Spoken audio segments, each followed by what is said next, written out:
Habiendo entendido ya el HTML, ahora pasemos a entender qué es el CSS.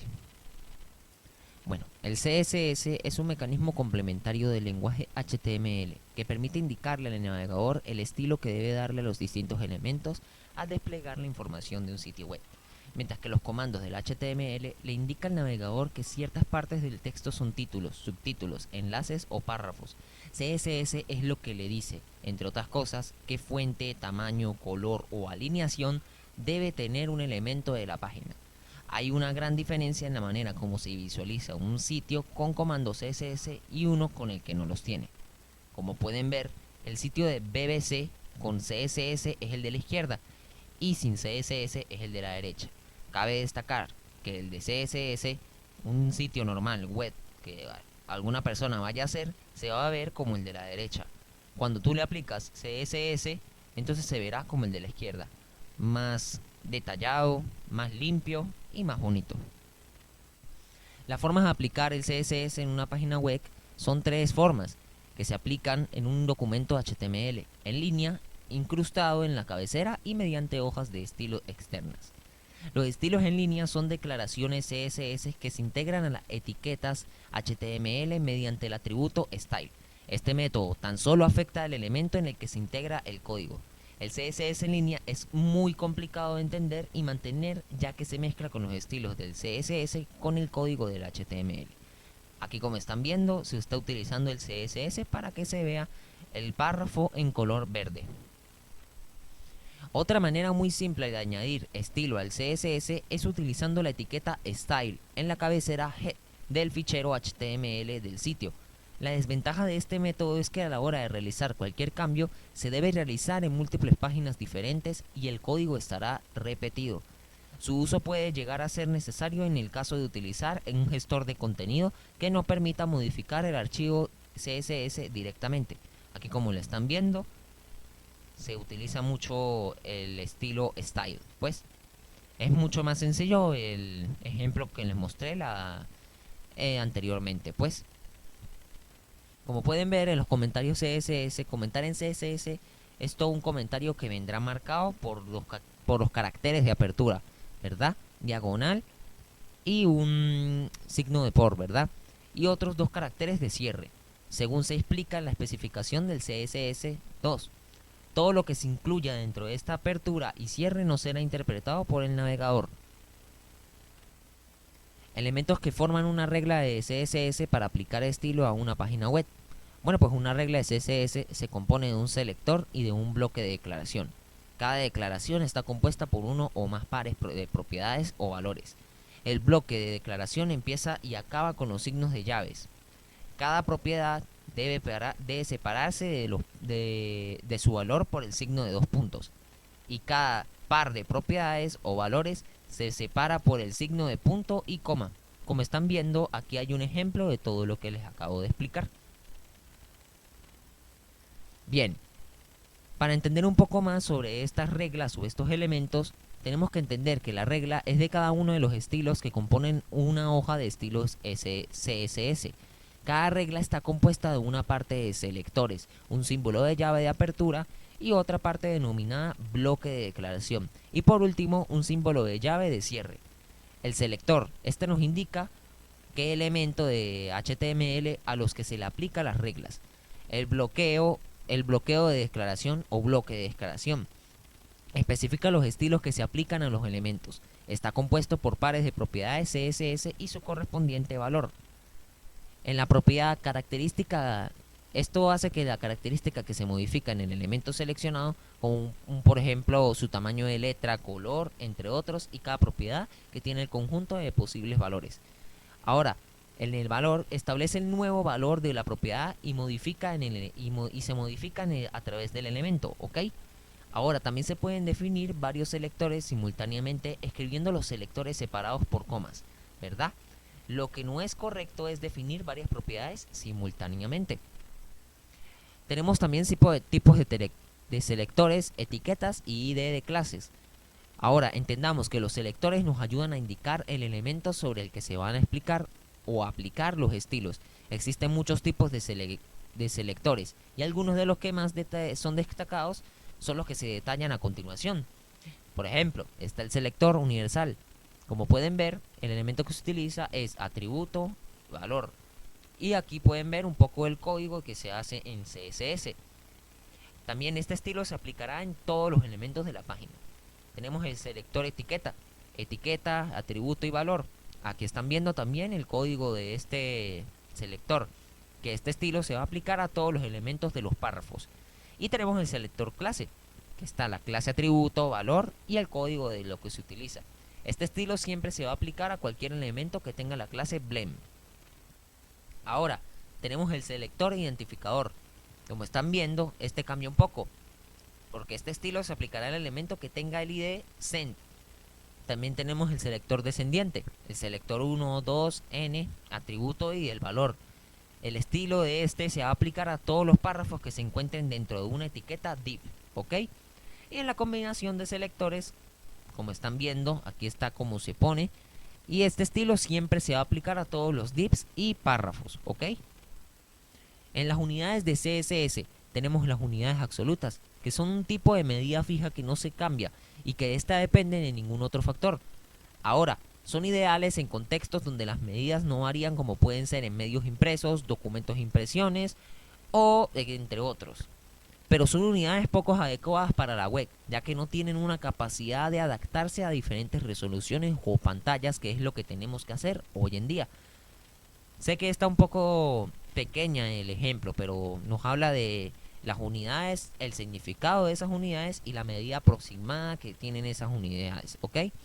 También están las unidades relativas, que son un tipo de medida mucho más potente y habitual en el CSS que creamos generalmente. Al contrario de las unidades absolutas, las unidades relativas dependen de algún otro factor, resolución, tamaño de letra, entre otros. Tienen una curva de aprendizaje más compleja, pero son ideales para trabajar en dispositivos con diferentes tamaños, ya que son muy flexibles y versátiles.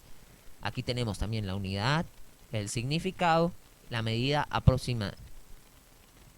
También tenemos una última, que son las unidades flexibles, y estas existen en unidades de nueva generación que resultan muy útiles, porque estas siempre van a depender del viewport, región visible en la página en la que se ve el navegador. Con estas unidades podemos hacer referencia a un porcentaje concreto del tamaño específico que tengamos en la ventana del navegador, independientemente si es redimensionado o no. También aquí están las unidades, el significado y la medida aproximada. Ahora, en el modelo de caja y propiedades más importantes para su aplicación, tenemos que el modelo de caja es seguramente la característica mucho más importante de este lenguaje de hojas de estilo CSS, ya que condiciona el diseño de todas las páginas web. El modelo de cajas es el comportamiento de CSS que hace que todos los elementos de la página se representen mediante cajas rectangulares. Estas cajas de una página se crean automáticamente cada vez que se inserta una etiqueta en HTML. Se crea una nueva caja rectangular que encierra los contenidos que tenga ese elemento. Por lo tanto, en las siguientes imágenes les voy a mostrar 3 cajas rectangulares que se crean en las 3 etiquetas HTML, que esto incluye en la página. Como pueden ver, aquí tenemos el párrafo del texto, strong, algunas de las palabras, cerramos strong y resaltamos de nuevo estas palabras. Pues cabe destacar que strong es para poder poner en negrita algunas palabras, ¿verdad? Como están viendo aquí en el ejemplo, ponemos algunas palabras y estamos resaltando en negrita esto, ¿verdad? Siempre recordar que se cierra el párrafo con la diagonal y con el mayor que y menor que, ¿ok? Igual cuando se hace otro párrafo. Y como pueden ver, se utiliza el resultado va a ser encerradas en un cuadrito y las palabras que estamos poniendo en negrita. Ahora, hay muchísimos tipos de posiciones en el CSS. Un elemento posicionado es un elemento cuyo valor está computado de position, ¿verdad? Es relative, absolute, fixed o static. En otras palabras, cualquiera puede ser excepto static, ¿bien? Un elemento posicionado relativamente es un elemento cuyo valor computado de position es relative, ¿ok?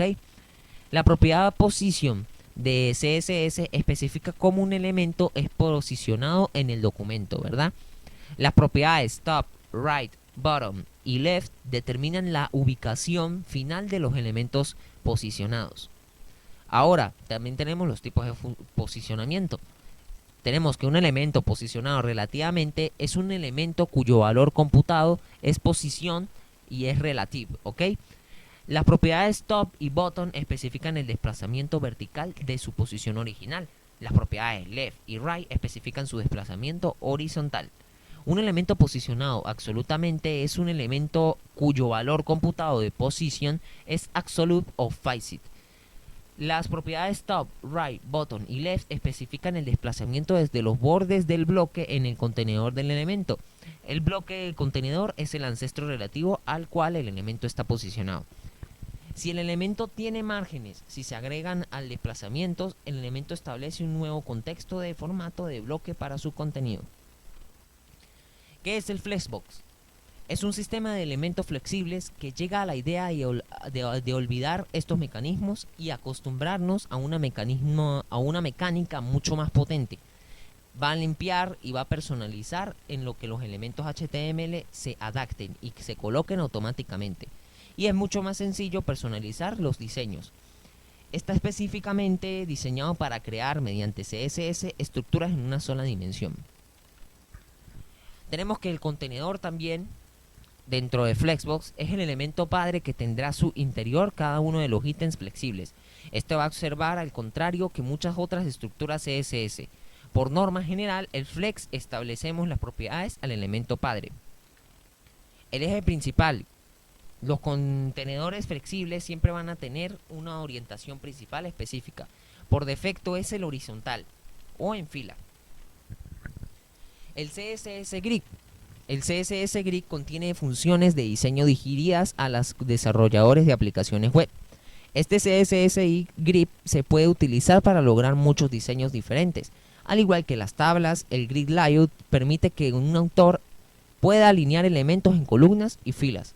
Cabe destacar que esto es para poder ordenar mucho mejor la información y que se vea mucho más bonito. Media queries, ¿verdad? Estilos de responsivos en CSS. Estas media queries, ¿verdad? Consisten en un estilo de medio opcional y una más expresiones de características de medios. Estas varían consultas y se pueden combinar utilizando operadores lógicos y estas no van a distinguir nunca entre mayúsculas y minúsculas. Son consultas sobre las características del medio donde se están visualizando una web y estas no sirven para poder definir estilos condicionales que solo se aplican en caso de que la consulta del medio sea satisfactoria. El resultado de esta consulta es verdadero cuando el tipo de medio que se especifique coincide con el dispositivo o en el que se está mostrando el documento y todas las expresiones en media query son verdaderas, siempre van a ser verdaderas. En este caso siempre se va a aplicar los estilos correspondientes, siguiendo las reglas usuales de la cascada.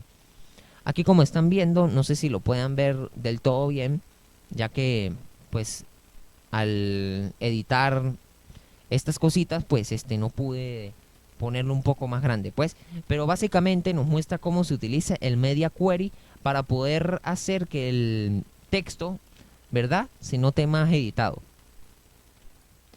En las animaciones de CSS tenemos que nos permiten animar la transición entre un estilo CSS y otro.